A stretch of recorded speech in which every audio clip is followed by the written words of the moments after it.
ಸದ್ಯದಲ್ಲೇ ಕಾಯಿರಿ ಕಿಚ್ಚನ ಹೊಸ ರೀತಿಯ ಹೇರ್ ಸ್ಟೈಲ್ಗೆ ಅಂತಿದ್ದಾರೆ ಕರುನಾಡ ಮಾಣಿಕ್ಯ.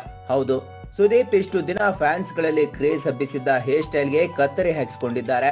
ಹೆಬ್ಬುಲಿ ಚಿತ್ರಕ್ಕಾಗಿ ಹೊಸ ಹೇರ್ ಸ್ಟೈಲ್ ನಲ್ಲಿ ಕಂಗೊಳಿಸಿ ಕ್ರೇಜ್ ಹವಾ ಎಲ್ಲಾ ಕ್ರಿಯೇಟ್ ಮಾಡಿದ್ರು ಸುದೀಪ್. ಕಿಚ್ಚನ ಪೋನಿ ಟೈಲ್ ಹೇರ್ ಸ್ಟೈಲ್ ನ ಮನೆ ಮಾತಾಗಿತ್ತು. ಇದರಿಂದ ಅದೆಷ್ಟೋ ಕಟಿಂಗ್ ಶಾಪ್ನವರು ಜೇಬು ತುಂಬಿಸಿಕೊಂಡ್ರು. ಬೀದಿಗೊಬ್ರು ಕಿಚ್ಚನ ಹೇರ್ ಸ್ಟೈಲ್ ನಲ್ಲಿ ಕಾಣಿಸಿಕ್ತಿದ್ರು. ಇಷ್ಟು ಫೇಮಸ್ ಆಗಿತ್ತು ಹೆಬ್ಬುಲಿ ಹೊಸ ರೈಡು. ಆದ್ರೀಗ ಇಷ್ಟೆಲ್ಲ ಕ್ರೇಜ್ ಕ್ರಿಯೇಟ್ ಮಾಡಿದ್ದ ಹೇರ್ ಸ್ಟೈಲ್ಗೆ ಕಿಚ್ಚ ಕತ್ತರಿ ಹಾಕಿಸಿದ್ದಾರೆ. ಸುಮಾರು 1 ವರ್ಷದಿಂದ ಈ ಹೇರ್ ಸ್ಟೈಲ್ ನ ಮೇಂಟೈನ್ ಮಾಡಿದ್ದ ಸುದೀಪ್ ಸದ್ಯ ಹೊಸ ಹೇರ್ ಸ್ಟೈಲ್ ನಲ್ಲಿ ಮಿಂಚುತ್ತಿದ್ದಾರೆ. ಇದನ್ನ ಸ್ವತಃ ತಾವೇ ಟ್ವಿಟರ್ ನಲ್ಲಿ ಹೇಳಿಕೊಂಡಿದ್ದಾರೆ ಸುದೀಪ್. ಎಷ್ಟು ದಿನಗಳ ಕಾಲ ಪೋನಿ ಟೈಲ್ ಹೇರ್ ಸ್ಟೈಲ್ ನ ಮೇಂಟೈನ್ ಮಾಡೋದು ಅಭಿನಯ ಚಕ್ರವರ್ತಿಗೆ ಟಾಸ್ಕ್ ಆಗಿತ್ತಂತೆ. ಸದ್ಯ ಹೇರ್ ಸ್ಟೈಲ್ ಕಟ್ ಮಾಡಿಸಿದ್ದು ಹೊಸ ಹೇರ್ ಸ್ಟೈಲ್ ನಲ್ಲಿ ಆದಷ್ಟು ಬೇಗ ದರ್ಶನ ಕೊಡ್ತೀನಿ ಅಂತ ಬರೆದುಕೊಂಡಿದ್ದಾರೆ. ಹಾಗಾದ್ರೆ just wait for Kichcha new hair style, ಓಕೆನಾ? ನಮ್ಮ ವಿಡಿಯೋ ನಿಮ್ಗೆ ಇಷ್ಟ ಆದ್ರೆ ಶೇರ್ ಮಾಡಿ, ಲೈಕ್ ಮಾಡಿ, ಕಮೆಂಟ್ ಮಾಡಿ, ಮತ್ತೆ ನಮ್ಮ ಚಾನಲ್ ಕಲರ್ಸ್ ಟಾಕೀಸ್ಗೆ ಸಬ್ಸ್ಕ್ರೈಬ್ ಮಾಡಿ.